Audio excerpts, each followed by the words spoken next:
Without God, you cannot make it through life. Kahit anong amount ng accomplishment, kung wala ang Diyos, hindi mo kaya. Kahit gano'ng kataas ang iyong pinag-aralan, kung wala ang Diyos, hindi mo kaya. At kahit gano'ng kadaming experiences ang naramdaman mo, naranasan mo, gano'ng karaming wisdom ang iyong natutunan dahil sa age na meron ka ngayon, hindi tayo darating sa tagpo ng ating buhay na masasabi natin hindi natin kilala ang Panginoon. Unfortunately for some, unconsciously, sinasabi natin na talagang in essence, hindi na natin kilala ang Panginoon. Siguro dahil sa taas ng pinag-aralan, sa dami ng pera sa bank account, masyado ka lang sigurong masaya. Kaya minsan, yung bagay na ginawa ng Diyos sa buhay natin ay hindi na natin maipagpasalamat sa Kanya. Hindi ako nandito para husgahan ang bawat isa. I'm just here to remind each and every one of you that everything you have right now comes from the Lord. Your wealth comes from the Lord, and even your ability to acquire that wealth came from the Lord. Walang bagay sa mundong ito na hindi galing sa Panginoon. Even the breath that we breathe, the life that we live, the skills, the personality that you have, lahat po yan ay galing sa ating Panginoon. Now, I don't know the extent of your situation, obviously. Madalas sa mga illustration ko, I may be exaggerating a little bit. Hindi ko alam ang extent ng iyong pinagdadaanan, pero gusto ko pong i-challenge ka, kapatid. Instead of looking for what's wrong with you, what's limited, what's weak, bagay na wala ka at meron yung iba, why can't we be faithful with the resources that God has entrusted us for this season? Darating din po yung season mo. Huwag mo na i-compare muna. At huwag ka matakot mag-take ng risk. Lalo nang huwag mong ini-neglect yung maliit na bagay na ipinagkaloob ng Panginoon sa iyo. Kasi may magandang plano ang Panginoon sa iyong buhay. Ang mga bagay na ipinagkatiwala ng Diyos, we can use, we can abuse, we can lose. Kapag hindi po tayo naging tapat sa mga bagay na pinagawa ng Diyos. I don't mean to belittle. I don't mean to disregard yung hirap na pinagdadaanan nyo with the small things that you have. I've been through where you are also. Ang hirap talaga minsan na magpasalamat sa Diyos kapag ka araw-araw, 3 times a day, itlog ang inuulam nyo. Iba-iba nga lang ng luto.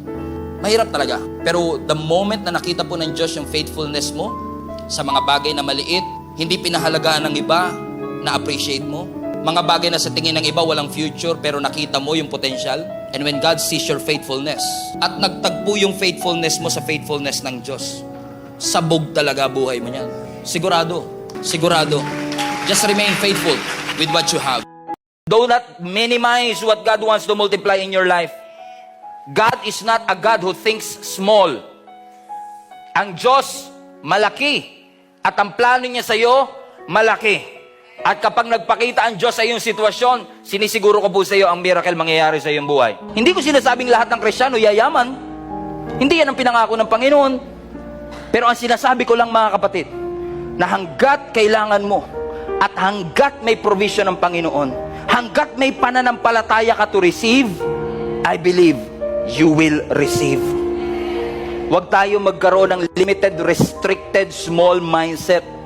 Panahon na ito, mga kapatid, as we end this year strong, huwag kang magpahadlang, huwag kang magpahinto sa mga supernatural things na gagawin ng Diyos sa iyong buhay.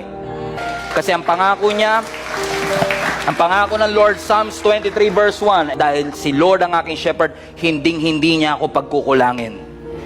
Ang Diyos na ibinigay ang kanyang bugtong na anak para sa atin, hindi magdadamot na ibigay sa iyo ang bagay na alam ng Diyos na makakabuti sa iyo. Just believe that God is going to provide ridiculous provision. If you can ask for it, God can provide it.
So I want to encourage everybody today, when your life is hard, when you are in an impossible situation, when your back is against the wall, when you are in a rough situations of your life, don't ever think for a moment na God is not present in your pain and in your circumstance.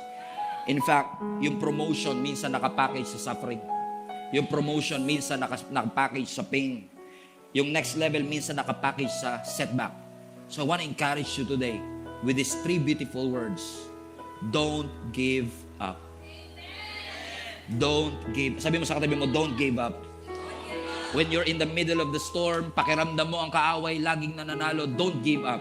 Just because your friends let you down. Do not give up. Just because you lose your job. Do not give up. Just because your career are falling apart. Do not give up. Kahit hindi ka pumasa sa examination. Do not give up kahit yung relationship hindi nag-work out. Keep on showing up. Don't walk away from your faith. You're built to last. Magpatuloy ka lang, kapatid. After all, yung destiny mo is greater than your history. Yung ginawa at prepare ng Panginoon is nothing compared to the